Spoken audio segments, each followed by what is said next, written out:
So hello everyone, आज हम करने वाले हैं क्लास 12th का टॉपिक विच इज़ जीओसी। बिना किसी देरी के स्टार्ट करते हैं। और आज हम बहुत सारे टॉपिक करने वाले हैं विच इज़ पहला इंडक्टिव इफेक्ट, रेजोनेंस और ये सारी चीज़। तो मे बी पार्ट्स में होगा। तो पहले हम पढ़ते हैं इलेक्ट्रॉनिक डिस्प्लेसमेंट इफेक्ट। तो इसके भी दो होते हैं, एक परमानेंट इफेक्ट, टेम्पररी इफेक्ट।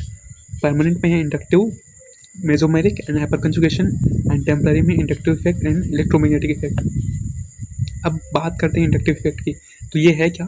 तो देखो, जब एक हेलोजन ग्रुप, ये क्या होते हैं, एक इलेक्ट्रॉन विड्रॉइंग ग्रुप होते हैं। ये ना इलेक्ट्रॉन को अपनी तरफ खींचते हैं, और ऐसे आपको भी बनना है, लोगों को अपनी तरफ खींचना है। इलेक्ट्रॉन विड्रॉइंग ग्रुप होते हैं, और ये ना बाकी सारी चीज़ जो इलेक्ट्रॉन डोनेटिंग ग्रुप है वो अपने इलेक्ट्रॉन्स को देते हैं, जिससे ना एक चार्ज ना इसके तरफ ज़्यादा आता है और इधर कम होते जाता है। ऑब्वियसली जहाँ से नेगेटिव हटेगा तो पॉजिटिव आ जाएगा, तो इधर ना पॉजिटिव इधर आ जाता है। और तो इसी को हम कहते हैं क्या बोलते हैं यार, इंडक्टिव इफेक्ट। और ये इन्वर्सली प्रोपोर्शनल डिस्टेंस है, मतलब पास में अगर ज़्यादा खिंचाएगा ऑब्वियसली, और जितना दूर होता जाएगा उतना कम इंडक्टिव इफेक्ट लगेगा। डेफिनेशन क्या है? डेफिनेशन क्या है? Partial displacement of sigma bond electron towards more electronegative atom is known as inductive effect.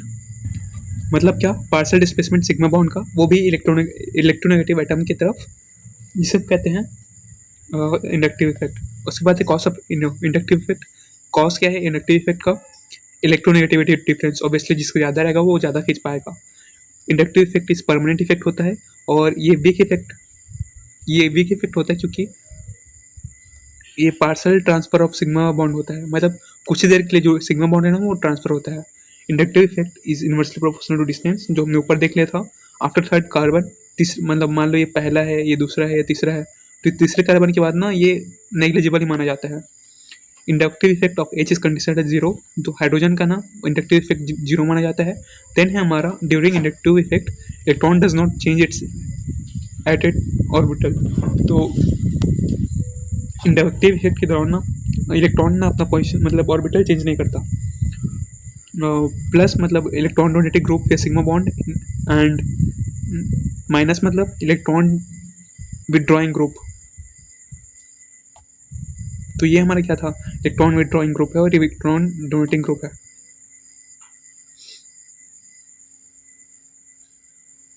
उसके बाद है general inductive effect of R. R का ना एल्काइल ग्रुप पॉजिटिव रहता है। ये एस बॉन्ड परसेंटेज कितने हैं? सिंगल है तो 25, sp2 है तो 33, एंड sp है तो 50%। क्या है यार ये? ठीक। ये इंडक्टिव इफेक्ट है। ऑब्वियसली किस तरफ खिंचाएगा? इस तरफ। ये भी एक कीन है तो इस तरफ खींचेगा, और ये भी इसी तरफ खींचेगा, ये भी खींचेगा, और ये डोनेट करेगा क्योंकि एक अल्काइल ग्रुप है। तो ये sp2 सब जगह है, तो आई थिंक ये डोनेट करेगा, रिंग जनरेट, करंट का जनरेट कर देगा। और दोनों ये ज़ीरो है, और ये भी विड्रॉइंग ग्रुप है, ये भी विड्रॉइंग ग्रुप है। ये आई थिंक पास में है ना यार, तो डोनेटिंग ग्रुप होगा। उसके बाद पीरियोडिक टेबल। तो इंडक्टिव इफेक्ट कैसे होता है आपका? लेफ्ट टू राइट जैसे भी जाओगे तो आपका इलेक्ट्रॉन विड्रॉइंग ग्रुप बढ़ता है, और नीचे जाओगे तो इलेक्ट्रॉन विड्रॉइंग ग्रुप घटता है। गहरी बात, मतलब जितना एडिटिव इफेक्ट है, मान लो किसी में एक क्या बोलते हैं, हाइड्रोजन मान लो किसी में एक इंडक्टिव इफेक्ट है, मतलब इलेक्ट्रॉन विड्रॉइंग ग्रुप है, और किसी में दो है, तो ऑब्वियसली दो वाला पावरफुल हो जाएगा, तीन वाला और ज़्यादा पावरफुल हो जाएगा। उसके बाद है minus electron withdrawing group series. नफरत NO2CN फिलकर बाहर आई, ट्रिपल बॉन्ड वाला एल्काइन, देन NH2, देन हमारा बेंजीन रिंग, देन आपका एल्काइन, देन हमारा हाइड्रोजन का जीरो। वेरी इंपॉर्टेंट, जो आपका कार्बन का है ना वो NH3 से ज़्यादा रहता है। ये हमारा सीरीज है, इसको हमें दिमाग में छाप लेना है। नफरत ऐसे मान लो। फिर नफरत, नो CN फिलकर बाहर आई, एल्काइन, नहाई, बेंजीन, एल्कीन, H हाई। कोई राइम तो नहीं हुआ। और ये हमारा इलेक्ट्रॉन डोनेटिंग सीरीज, डोनेट करेंगे लोग। तो ऑब्वियसली जो नेगेटिव वाले वही डोनेट कर पाएंगे। ये CH2 है, NH है, ये O है, इसको ग्रुप का नाम I don't know bro. Then ये third 3 degree alkyl group, second degree alkyl group, 1 degree alkyl group, then CH3, then H हमारा 0 होता है। और ये है TDH, मतलब हाइड्रोजन का जो आइसोटोप होते हैं ना, ये वो है, मतलब हाइड्रोजन का पावर 3, हाइड्रोजन का पावर 2 एंड हाइड्रोजन, ये तीनों।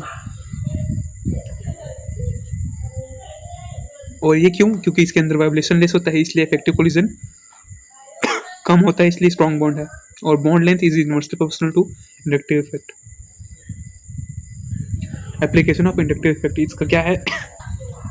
Species which is product for one reaction and reactant for other. अब हम देखते हैं एप्लीकेशन ऑफ इंडक्टिव इफेक्ट। तो ये इंटरमीडिएट की तरह काम करता है, मतलब दोनों की तरह काम करता है, रिएक्टेंट के लिए भी प्रोडक्ट के लिए भी। Species which is product for one reaction and reactant for other, मतलब प्रोडक्ट भी रहता है, रिएक्टेंट भी काम की तरह भी काम करता है। जैसे कि बीच वाला ये BCD, ये भी 3 तरह के होते हैं। एक होता है कार्बोकटायन, एक carbon ion and carbon free radical. Carbocation मतलब यार इसके अंदर एक जो इलेक्ट्रॉन था ना वो चला गया है, एंड कार्बन आयन मतलब इलेक्ट्रॉन के 2 टुकड़े हो, आई थिंक बॉन्ड के 2 टुकड़े हो गए। सॉरी, एक फ्री रेडिकल मतलब 2 टुकड़े हो गए हैं, ऐसा समझो। कार्बन आयन मतलब इसके अंदर एक इलेक्ट्रॉन ज़्यादा आ गया। इस सब को देख लेते हैं, इन सब के बारे में। कार्बोकटायन मतलब देखो, ये जो इलेक्ट्रॉन है ना इसका खींच के ले गया है हम अपना क्लोरीन, तो इसलिए इसका जो ज्योमेट्री ना ऐसा है। और इसका फिजन मतलब टूटता कैसे, हेट्रोलिटिक है, मतलब ये साइन मतलब एक ही तोड़ रहा है, हेट्रोलिटिक मतलब कोई दूसरा आइटम आगे जाके तोड़ रहा है। ऑक्टेट इसका इनकम्प्लीट होता है 6 इलेक्ट्रॉन की वजह से। और इसका hybridisation sp2 geometry trigonal planar. और जैसे इसके अंदर कोई इलेक्ट्रॉन डोनेटिंग ग्रुप आता है तो ये ज़्यादा स्टेबल हो जाता है ऑब्वियसली, और इलेक्ट्रॉन विड्रॉइंग ग्रुप जाता है तो स्टेबिलिटी कम हो जाता है। उसके बाद है हमारा carbon free radical. Fission homolytic है, मतलब दोनों तरफ से टूटता है बॉन्ड। इसका भी ऑक्टेट इनकम्प्लीट है लेकिन 7 इलेक्ट्रॉन के साथ। ये sp2 है, ज्योमेट्री इसका ट्राइगोनल प्लानर है। देन इलेक्ट्रॉन डोनेटिंग ग्रुप के साथ ये स्टेबिलिटी इसका भी बढ़ता है, और इलेक्ट्रॉन ड्राइंग ग्रुप के साथ इसका स्टेबिलिटी घटता है। उसके बाद हमारा कार्बन आयन, इसको कैसे करेंगे यार? तो कार्बन आयन ये रहा, तो ये भी हेट्रोलिटिक है क्योंकि एक ही एटम इसको तोड़ रहा है। मतलब ना एक इलेक्ट्रॉन यहाँ पे बचा हुआ है, तो ये इसका ऑक्टेट कंप्लीट इलेक्ट्रॉन है, और एक इलेक्ट्रॉन ज़्यादा भी है। हाइब्रिडाइजेशन इसका sp3 है बाकी सबके मुकाबले, और इसका ट्राइगोनल पिरामिडल इसका शेप है। और इलेक्ट्रॉन डोनेटिंग ग्रुप के साथ स्टेबल होता है, एंड इलेक्ट्रॉन विड्रॉइंग ग्रुप जब इससे हटता है, सॉरी, इलेक्ट्रॉन डोनेटिंग ग्रुप की वजह से ये अनस्टेबल हो जाता है, और इलेक्ट्रॉन विड्रॉइंग ग्रुप होता है तो ये स्टेबल हो जाता है। कंपेयर स्टेबिलिटी, तो कौन ज़्यादा स्टेबल रहेगा? ये हमारा कौन सा है? Electron donating group. तो डोनेटिंग ग्रुप के साथ ये बढ़ रहा है, तो A B C और D, ठीक। ये हमारा कार्बन आयन है, तो इसका स्टेबिलिटी कैसा होता है हमें पता चल गया। और ये भी हमारा कार्बन आयन है, सॉरी कार्बोकटायन है, तो इसके साथ जब इलेक्ट्रॉन डोनेटिंग ग्रुप आएगा तभी इसका स्टेबिलिटी बढ़ेगा। स्टेबिलिटी तो Na2 इसके साथ लगा हुआ है, तो पास में रहेगा तो ज़्यादा इंडक्टिव इफेक्ट के बारे में पढ़ा था, जितना पास में रहेगा उतना ज़्यादा पावरफुल रहेगा। तो जितना पावरफुल है तो उतना ये कम स्टेबल है, जितना दूर है उतना अच्छा है क्योंकि ज़्यादा स्टेबल होगा ना, तो इसलिए C then B then A। उसके बाद है हमारा ये थर्ड वाला क्वेश्चन, तो इसमें है ये भी एक कार्बोकटायन है। कार्बोकटायन में ये कौन सा ग्रुप है? इलेक्ट्रॉन डोनेटिंग ग्रुप, तो इसका स्टेबिलिटी बढ़ रहा है। इसमें D आ गया, इसमें 2 D आ गए, तो ऑब्वियसली ये तो तीसरा वाला ज़्यादा स्टेबल हो रहेगा, देन हमारा दूसरा वाला, देन हमारा पहला वाला। गहरी बात एक DMP रूल है, distance number then power. DNP मतलब क्या है? कि डिस्टेंस को ज़्यादा प्रायोरिटी देना है, देन नंबर को देना है, देन पावर को। जैसे कि हमारा फ्लोरीन है और ये नयो, ये तो सेम है, ये दोनों में सेम है। लेकिन हमारा जो NO2 है ज़्यादा पावरफुल है एफ से, लेकिन पास कौन है? एफ। तो ऑब्वियसली पावर किस में होगा?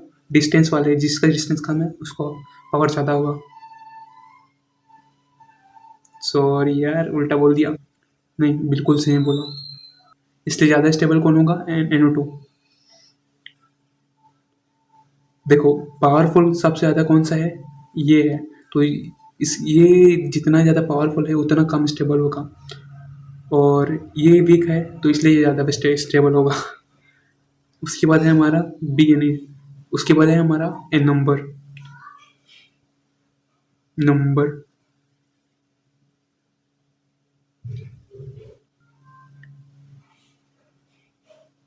दोनों, ये चेन तो सेम है, लेकिन ये एक है और ये दो है, तो इसलिए इसका जो इलेक्ट्रॉन विड्रॉइंग ग्रुप है, इलेक्ट्रॉन विड्रॉइंग ग्रुप ये ज़्यादा है, तो इसलिए ये अनस्टेबल होगा। और एक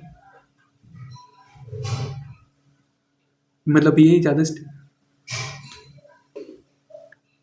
अनस्टेबल होगा इसके मुकाबले। तो सबसे ज़्यादा स्टेबल कौन सा है? NO2। देन हमारा ये चेन तो देख लो, DNP। ये चेन सेम है, इसमें डिस्टेंस ज़्यादा है, नंबर और ये पावर। तो ऑब्वियसली हमें किसको ध्यान देना है कि कौन कितना स्ट्रांग है? DNP। तो ऑब्वियसली ये ज़्यादा स्ट्रांग है, इसलिए हमारा जो बी है वो ज़्यादा स्टेबल हो गया। ये ये ज़्यादा स्टेबल स्ट्रांग मतलब अनस्टेबिलिटी। तो ये था हमारा क्या बोलते हैं, इंडक्टिव इफेक्ट।